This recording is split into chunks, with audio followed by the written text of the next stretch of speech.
Welcome, everyone. Give me a moment as we start. Hello. Okay, good morning. Good morning. It's just past 10 o'clock on Wednesday morning. That means it's time for practical Parsha. And I welcome those of you on Zoom, as well as those of you who are joining us on Facebook Live, and to those who'll be watching this later today or this week or in the future. Welcome to our next edition.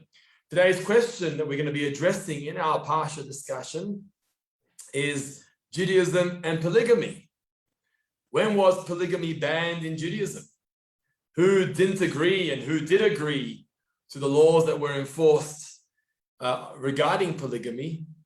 And the initiator, let's learn a little bit about who the initiator of this ban was, or the enactment, or the ruling, and the significance and the message that lies beneath this, in a lesson and a message for us to take away on a practical level. So to discuss this a little bit, it relates to this week's Torah portion as well, to the Parsha of Kiseitse, as we go through the book of Devarim, of Deuteronomy. And it's actually based on a clear verse. Well, the topic is related to a clear verse in this week's portion.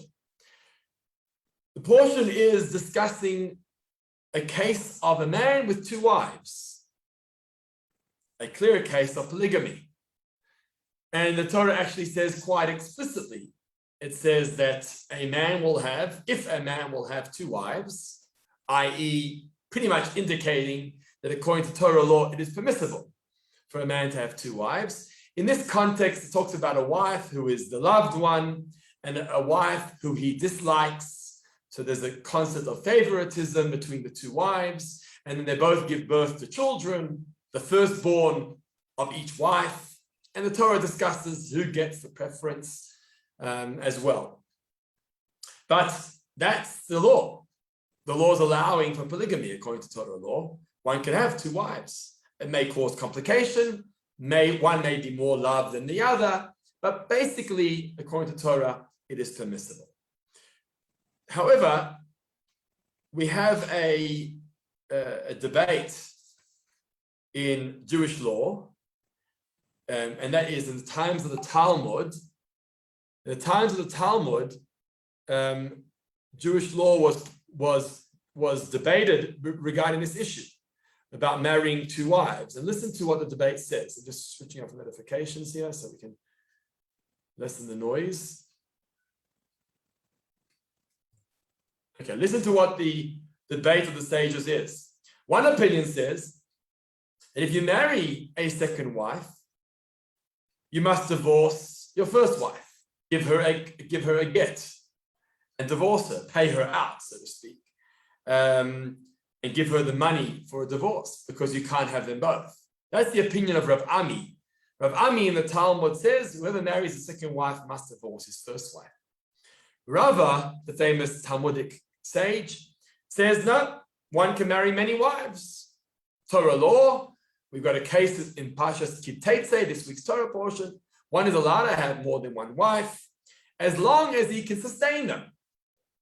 Right? He's got to have two credit cards and two accounts at Moshe's. That's how it comes, right? You can't leave one stranded. You've got to be able to finance two wives, and one can do so. And there's nothing wrong with that. And the halacha is, in fact, like the latter. The halacha is like Rava. Rava says, according to Torah law, one is allowed to have a second wife, polygamy. One is allowed to live with polygamy, live with two wives, and that is perfectly fine.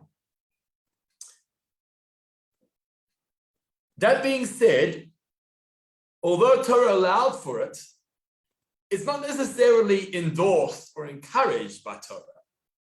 And again, I haven't even got yet to the modern day principle or laws. We're discussing ancient Torah law. Even though Torah permits it, it's not necessarily encouraged. For example, Adam and Eve, God created Adam with one wife, not with multiple wives. It says, so Adam and Chava were created together. Now, Abraham and Sarah were going to be the only husband and wife, but the problem was that Sarah was barren. But ideally, Abraham would have liked to have one wife. That's who he married, Sarah. But because she was barren, okay, he then took in Hagar as a second wife, which Yishmael came from that. When we speak about Yitzchak had one wife, Rebecca, Rivka. Yaakov, Jacob, had more wives, but that's because he wanted to marry Rachel initially and then was given Leah by their father Lavan. So things didn't go exactly as he had planned, and so he ended up marrying more than one wife. The general rule that we find throughout Torah is that most people had one wife, one spouse. So even though we're saying that Torah permits it, and it is permissible according to Torah, as we see in this week's Torah portion, nonetheless, it definitely wasn't encouraged. Now, along came Rabbeinu Gershom, who was a gigantic Torah authority, a respected Torah authority of European Jewry over 1,000 years ago. And he established a ban on polygamy, on this practice. He actually called it a cherem. Now, I know South African Jewry is familiar with the concept of a cherem. We've had a cherem excommunication implemented in our community in times gone by. He implemented a cherem for those who would enact or incorporate polygamy in their married life. And a man who would take on and marry two wives would actually be excommunicated from the community, from the minyan. He wasn't able to be part of the community. This practice was actually accepted by all European Jewish communities at that time. So Rabbeinu Gershom was a Rav, a well-respected Rav. He put this in place, and that was then accepted by all the communities. And that's been passed down via our tradition for the last 1,000 years or so, is that polygamy is prohibited. Let's clarify. It's prohibited rabbinically. It's not prohibited biblically. Judaism does allow for polygamy in the original text of the Torah. We know that Rabbeinu Gershom's ruling or enactment was actually not accepted by all communities. And in fact, in the Shulchan Aruch, in the Code of Law, which was written by Rabbi Yosef Karo, and Rabbi Yosef Karo is of Sephardi background. So there, the Rabbi Yosef Karo writes that Rabbeinu Gershom's enactment did not spread across all countries. So not all countries and not all communities accepted his ruling. What's Rabbi Yosef Karo referring to? He's referring to the communities he's familiar with. He's familiar with the Sephardi communities. The Sephardi communities actually did not accept Rabbeinu Gershom's ruling, but in the Ashkenazi communities across Europe, it was accepted. Let's give a few reasons.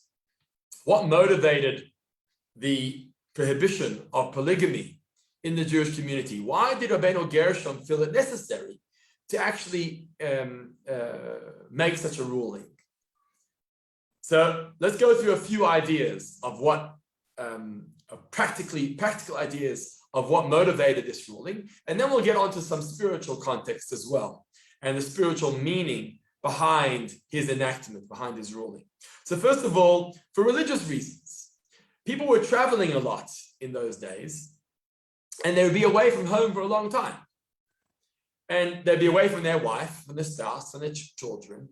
And they would travel out of town to marry, and they would marry a second wife in a different town and establish a family, a second family in a different town.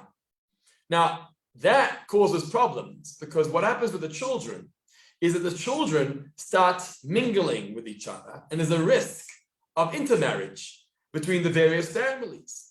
Now, they could end up being half sisters and half siblings, coming from this father or that mother and this family and that family, and it creates a massive challenge between the various families without even knowing one another or knowing that they even exist. So Rabbeinu Gershom was nervous of that because people weren't settled anymore.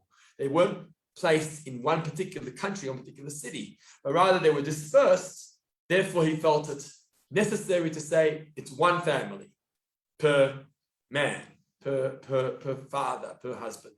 Second of all, culturally, they were living then in the European countries among Christian communities. And the Christians saw marriage as actually being evil. It's quite unique. Judaism sees marriage as being holy. Christians see marriage as being evil. Now, it's one thing if the Jewish community is marrying one spouse, but it's another thing if the Jewish community are marrying multiple spouses. Something is odd culturally. And so out of respect for their neighbors, for their Christian neighbors, Rabbeinu Gershom said, okay, while we do endorse marriage, in contrast to Christianity, at the same time, we're going to respect the values or the cultural customs of our neighbors, and we're going to limit it to one family per person, one spouse per person. Then there was economic reason. Economically, this was very expensive. And it meant that one father who had a short and small income had to sustain a wife and children, and here he had multiple families growing. That became expensive. And Rabbeinu Gershom felt that there was economic pressure on the community at the time, and to avoid a catastrophe economically, he put this rule in place, that it's one family, and thereby hopefully creating a bit more stability financially in the community. And finally, there are those who say that Rabbeinu Gershom himself actually married two wives. And this is what motivated him and led him to actually implementing this law. What happened was he had two wives, and that created conflict and politics. In fact, that's the terminology in this week's Torah portion. We speak about the loved wife and the unloved wife in this week's Parsha. So this is exactly what happened in Rabbeinu Gershom's family. One wife decided to plot his death, to plot to kill Rabbeinu Gershom, her husband. And things got much worse in the family. In fact, one of Rabbeinu Gershom's children actually left the faith because seeing conflict at home didn't do him well, and he left the faith. So out of personal experience, Rabbeinu Gershom put this rule in place that no longer will polygamy be allowed because it creates pressure on the family, pressure on the spouse, and pressure on the children as well. As I mentioned earlier, this was accepted by the Ashkenazi European communities who endorsed Rabbeinu Gershom's new enactment. Remember, it was new. It's quite unique for a rabbi to come out with a new law and a new ban. And even though Torah allows it, but we're not going to allow it anymore. That's quite unique. And the Ashkenazi European community accepted it, but the Sephardi community didn't. Nonetheless, when I say that the Sephardi community did not accept his enactment, I mean officially. As we read, or as I shared with you, Rabbi Yosef Karo, the Sephardi leading rabbi who's buried in Tzfat today, he's the author of the Shulchan Aruch, he said that the communities did not accept this officially, the Sephardi communities did not accept this law officially. But they definitely implemented this as a custom or informal custom. And in many, many communities, they actually made the groom make an oath in the Sephardi communities to never take another wife. So it wasn't done as a law that was accepted across all countries and all cities, but it was something that was done for each community individual community, where they would make the groom make an oath, and thereby ensuring that he remained married exclusively to one wife. There's one particular community, the Yemenite community, the Yemenite Jewish community, did not adapt this custom at all. And in Yemen, there's an age-old custom of polygamy. The Yemenite men were able to marry multiple wives. And in fact, when the Yemenites emigrated to Israel in the 1950s, as we know, many Yemenite Jews emigrated to Israel in the 1950s, some of these men actually arrived with multiple women, multiple wives.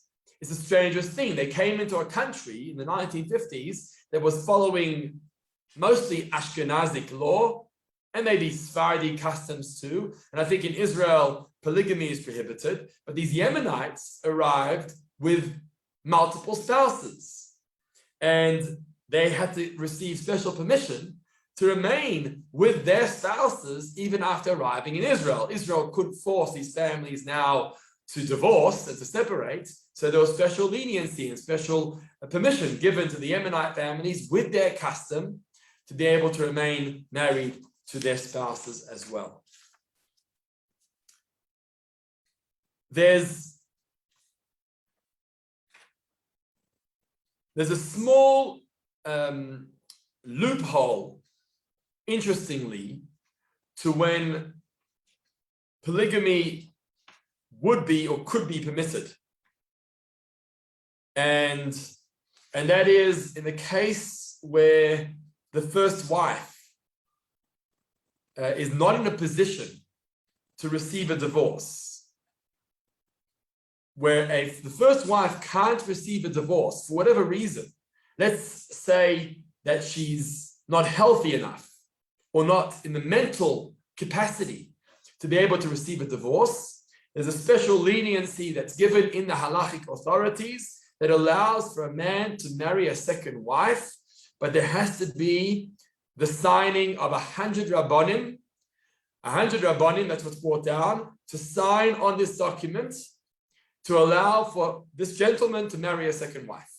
And the reason why they put in place 100 rabbonim was because this would make the case much more minimal. Many people won't be able to pull together 100 rabbonim to sign on a document to say that the first wife isn't well enough or in the position of receiving a divorce, and therefore we allow for this man to marry a second spouse, despite Rabbeinu Gershom's enactment. So that's an interesting loophole to this practice. There's a second ruling, so that's point number one, right? Rabbeinu Gershom prohibiting polygamy. There's a second point of Rabbeinu Gershom's enactment. He enacted a second point. And the second point was regarding divorce, where according to Torah law, a man who divorces his wife, because that's the way it works in Torah law, right? The man gives his wife a get. That's the way it works, even though she may motivate it, but he's the one that has to give the get. And we have a halakha that says, one second, that one may divorce his wife whether she agrees or doesn't agree. In other words, he has to agree. The husband who gives the divorce, gives the get, has to agree that he wants to divorce his wife. When won't he agree? Well, based in forcing him, or the community is forcing him. If we don't have his agreement, if he's not saying, yes, I want, there's a problem. We need him, the husband, to agree to give consent to the divorce. That's a halachic requirement. But what about the wife? Must she agree to accept the divorce, the get? So according to Torah law, she doesn't have to necessarily agree. The moment the husband gives the wife a get, whether she agrees or doesn't agree, and by the way, giving a get could be through a messenger who delivers it to her property, whether she agrees or doesn't agree, they're divorced. Rabbeinu Gershom came about and he put in place a second law. And he said, no, we need the woman's consent. She has to agree to this. You can't force the divorce on her, but rather she needs to agree. Now, this is a second law protecting the rights of women. The first one Rabbeinu Gershom put in place was a law of polygamy, prohibiting polygamy. Why? Because he was protecting the rights of the Jewish woman. He didn't want a man to marry two wives that could compromise either one of the two wives. That was the first enactment that put in place by Rabbeinu Gershom. The second enactment put in place by Rabbeinu Gershom was the fact that you can't divorce your spouse unless you receive her consent. Just like he must give his consent, according to Torah law, according to rabbinic law, according to Rabbeinu Gershom's enactment, we need the woman to agree to this as well. And that also was in place in order to protect the dignity of the wife. Now, that was more on a practical level, on a halachic level. What I like to do is I like to now apply this to more of a spiritual level. What's the spiritual message here in this story? Well,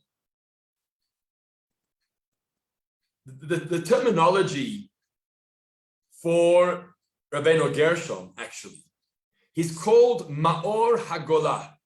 That's the terminology he was given. Ma'or HaGolah. What does Ma'or HaGolah mean? It means the light of the exile. The light of the exile. Remember, he was in Europe, it was in Germany, living in the Golah, living in exile 1,000 years ago. And he was titled Ma'or HaGolah, right? The light of exile. Why was he given that terminology? So the Rebbe gives an insight in this. The Bavitcher Rebbe shares the insight of why he was called Ma'or HaGolah, the light of the exile. And it says because there's an insight for us, people, generations living in exile, based on the insight of Rabbeinu Gershom, the enactment of Rabbeinu Gershom. Listen to this. Rabbeinu Gershom's enactments and rules are actually relevant to the relationship of us and Hashem. And this is the season actually that we focus on that, right? Ani ledodi v'dodi li. I am to my beloved and my beloved is to me, meaning during the month of Elul, we focus on the marriage of Hashem and the Jewish people. So Rabbeinu Gershom's enactments are actually relevant to the relationship that we have with Hashem.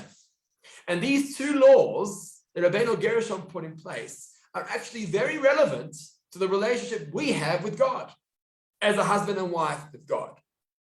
First of all, comes the first ruling of Rabbeinu Gershom, and that is that God may not divorce the Jewish people against their will, because a man can't divorce a wife without her consent. That was Rabbeinu Gershom's psak.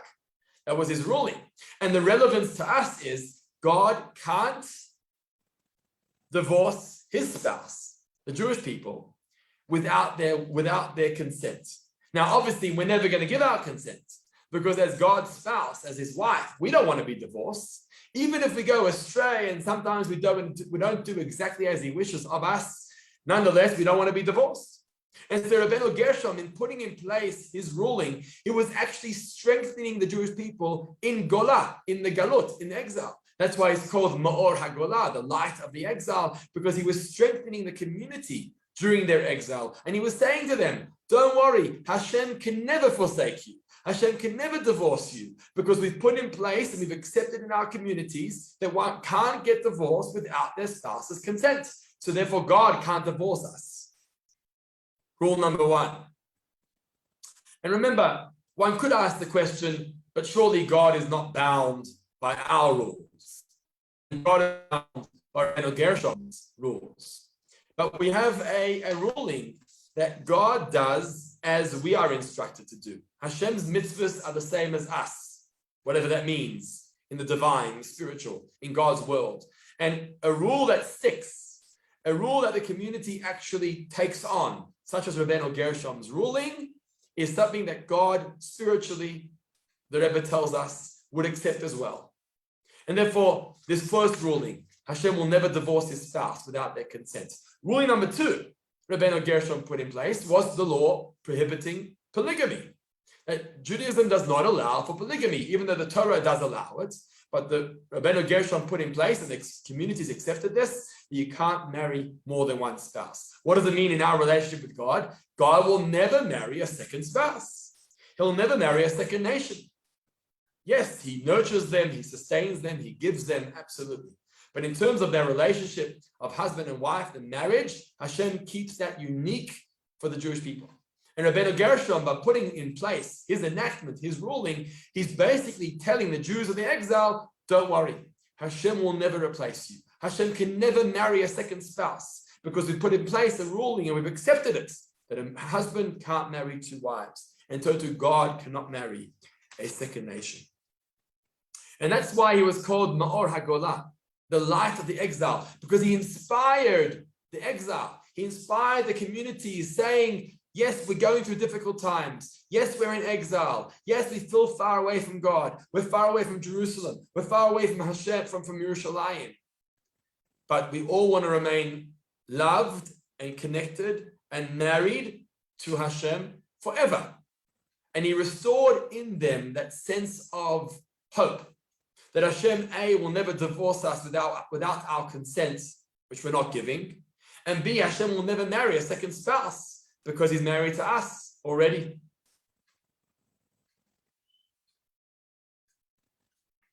Now, the same is true vice versa, because it's going to be a two-way relationship. So if we're applying this to our relationship with Hashem and the Jewish people, then it's going to be a vice versa. There's going to be a two-way relationship. If we want God to practice these laws of Rabbeinu Gershom's enactments, we want God to practice these laws between us, him and us, God and us, then it's going to be the other way too. And we have to do the same. And we have to also maintain these two laws in our relationship with Hashem. It's only fair. If we want God to practice these laws in his relationship to us, then we have to practice these laws in our relationship with him. What does that mean? So first of all, it means strengthening our relationship with God. Not divorcing God from our lives without his consent. And he too will never consent to this. So we can't do it. We can't disengage. We also can't replace God with another God. And when I say replacing God with another God, it means the fashions, the fads, the other interests that distract us. We can't do it. If we don't want God to leave us and to divorce us or to replace us, we've got to do the same. We have to maintain that relationship, that loyal relationship, and not to transgress polygamy in choosing other gods or other interests that are going to compromise our relationship with Hashem. And finally, one other way we enhance or ensure God's relationship with us is by strengthening our own marriages. Because our relationship with God is a reflection of our marriages. And the way we work on our marriages, the way we manage to sustain and to grow our love between husband and wife, please God will trigger that up on high as well in God's relationship with us. And so the message here in Rabbeinu Gershom's enactments isn't just not to practice polygamy or to prohibit polygamy, isn't just to ask for consent of one's spouse before divorcing. That wasn't the intention. The intention was to enhance the relationship. There's got to be a respectful, loving relationship between husband and wife.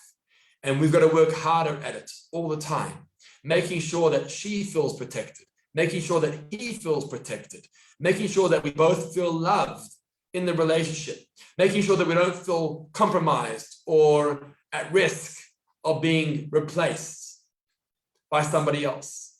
And the more we put in place, shalom bayit, the love and the respect and the union of husband and wife between ourselves as physical people of flesh and blood, so too that will trigger up on high as well, that Hashem will practice the same with us. Hashem also will show us love and protection and security and not make us feel at risk or feel disengaged or feel distanced from him, but rather feeling in a loyal and a trusting relationship. And so we learn this law from this week's Torah portion of Parsha Kiseitze. Although the Torah talks about marrying two spouses, Rabbeinu Gershom's enactment, which we accepted as a community, was put in place. We don't marry two spouses. We also don't divorce a spouse without consent. And this obviously has spiritual ramifications too, in terms of our relationship with God, ani ledodi v'dodini, my relationship with Hashem and Hashem's relationship with me. Please God, we should see shalom bayit, peace and love in our homes and our families. And please God, peace and love in our nation, in our world, that God should embrace us in a revealed manner and bring times of love, of peace, of tranquility, of health, of comfort to each one of us. Thank you for joining us. Those of you on Zoom, stick around for a moment so we can schmooze for a moment before you log off. Those of you on Facebook Live, thanks for joining. And if you're listening to this later on, thank you for tuning in. We'll be back here next week, Wednesday, for another session of Practical Parsha.